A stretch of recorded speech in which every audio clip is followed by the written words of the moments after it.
Hi, welcome to Movie Caps. Today, I am going to explain a post-apocalyptic, sci-fi action film, titled Snowpiercer. Released in the year 2013. Before we begin, warning, spoilers ahead. Watch out and take care.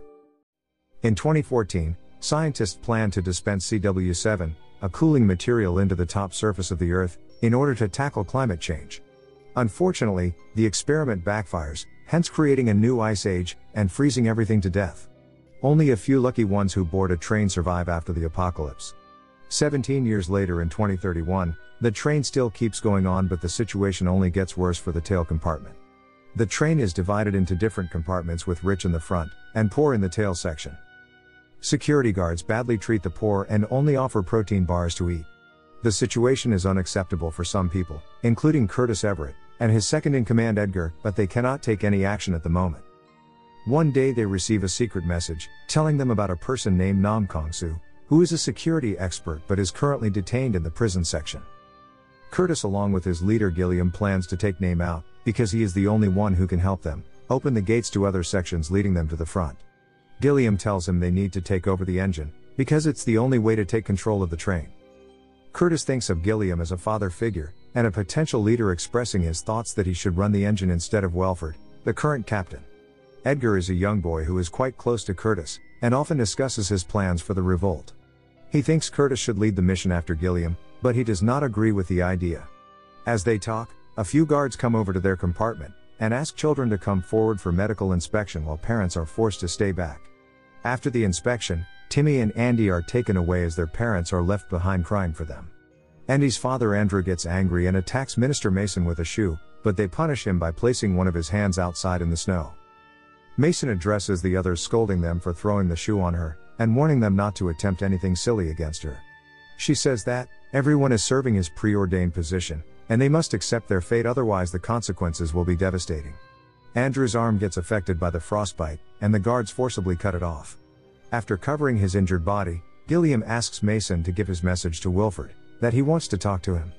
Thinking about the situation, Curtis assumes the guards are carrying empty guns, as they ran out of bullet during a previous revolt. He plans to attack them, but Gilliam stops him, asking him to be patient for some time. Upon Gilliam's suggestion, they finalize their plan to move forward to the front compartment and control the engine. After pulling their secret weapons out, the people in the tail section kill a guard, and take his keys to free Nam. Edgar opens the drawer to let him out. Curtis asks for his help, but he refuses, so they offer his favorite drug, Chronol, which also acts as a combustible material, as a reward for opening up the gates. After arguing with them for a few minutes, he decides to help them out, but asks to take his daughter Yuna with him. They get to the next section but can't find anyone. While searching through the compartment, they get a chance to peek outside through the windows, but there is no sign of any life on Earth. Yuna, who is a clairvoyant, tells them about the next section where they meet Paul, the cook for the protein blocks. While talking to Paul, they find out he uses insects to make those protein bars, but Curtis asks his friend to keep it a secret from the rest of them. While talking to them, they receive a clue about the water supply section, suggesting they should take charge of it instead of the engine. Paul tells its exact location, where water is collected and recycled for drinking purposes. Gilliam discusses the situation with Paul, and suggests taking it as the most crucial section, and they get their hands on it. They won't need to take over the engine. Curtis talks to Yuna, asking where she knows anything about the life outside the train, but realizes she was born on the train. Suddenly, she yells at Nam, warning him not to open the next door, but it's too late. They come across an army of guards equipped with axes, and other such weapons. Before they can think of anything, they are attacked by the guards, and start fighting against them. After an intense encounter fight where Edgar and Curtis fight right next to each other, the captain announces they have reached the Yekaterina Bridge, which depicts the passing of a year on the train, as it completes one circle on its track. Mason shows up again, scolding the men from the tail section for messing up the situation. As she talks, the train enters into a dark tunnel, giving the advantage to soldiers, who are equipped with night vision, and starts beating them up. Curtis and his men plan a counterstrike after lighting up the torches, and killing many of them, but Edgar is also stabbed to death. Curtis reaches over to Mason, and holds her hostage, forcing her to stop the guards. Meanwhile, the train gets out of the tunnel. Gilliam asks the survivors to get ready for the next fight, while Curtis sits by Edgar's dead body in despair. Tanya and Andrew torture Mason, asking about their kids, but she reveals she handed them over to Wilford. She agrees to take them to the front compartment, but in exchange for her life, and they agree. At night, Gilliam asks Curtis about his next plan, and he reveals he is still determined to move forward. Before leaving, Gilliam instructs them about the front compartments, and asks Curtis to be the new leader for the tail section. As they move forward, they arrive in an artificial garden and an aquarium. Mason offers them sushi, informing them it is only served twice to maintain the balance of food in the front compartments. They all start eating as the train passes through the ruins of life on Earth. But Curtis forces Mason to eat one of the protein bars served in the tail compartment. After passing through the meat section, they arrive at the kids compartment where Andy and Tanya start looking for their children but can't find them. Meanwhile, the teacher shows a video about Mr. Welford, explaining he is the one who built this self-sustainable train.